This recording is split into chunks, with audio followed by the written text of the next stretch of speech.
خب برو اردو نتانست، یک فارسی بخوان. فارسی بخوانم خواه. آه.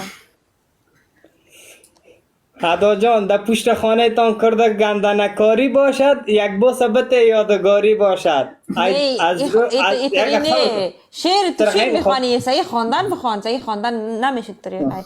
توش خندی حیوان داری غیره بخوانم یک خواندن دیگه میخوانم. کات اومده گم نمیکنم روشندی نمیکنم، یک خواندن برات میخوانم. صبر کن. بخوان صحیح خواندن بخوان، اگه نمیرم باز. کجا میری تو؟ مانع اوری بیخ پوت میگیری میری به خدا. دیدو میری کجا میری؟ قلب ما رو میده کنه میری. خواندی میکنی ما تو کدام خواندن بخوان، تو شعر میخوانی. ادا جان ما چی میگم تا؟ ما کدام تایر توپ نیستیم که ما را تر بلولونی که بریم یا بایسکلت باشیم. آمده یا تایر تراکتور باشیم که هر طرف مارلول بتی بریم. خب باشی جا. آمده نه خواندن بارم نه خواندن بار بخوانم بان گوش دسترم به که چه خواندن بخوانم. سفر کفتر بودم در باغ پسته، کدام ظالم زده شاخم شکسته. اگر یارجان زده دستاش صدقه، اگر ظالم زده، اگر دشمن زده چشماش به طرقه. دیگه چی میگه؟ نه تو به من خواندن بود. من یک تو یک شعر خوب بخوان، یک دانه شعر خوب بخوان برام خیره. من یاد ندارم شعر، من خواهش میکنم شعر یاد ندارم. از مکن نام خدا پروفسور هستی، سواد داری، کل چیزا میفهمی. دیگه یک دانه شعر بخوان خیره.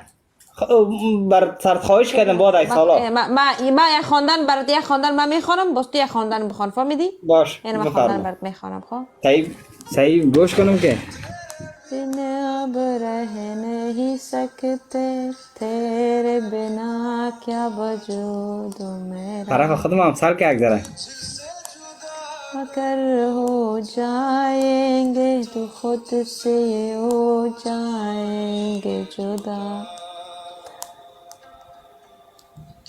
तुम भी हो अब तुम भी हो जिंदगी अब तुम भी हो चैन भी मेरा दर्द भी मेरे आशिकी अब तुम भी हो.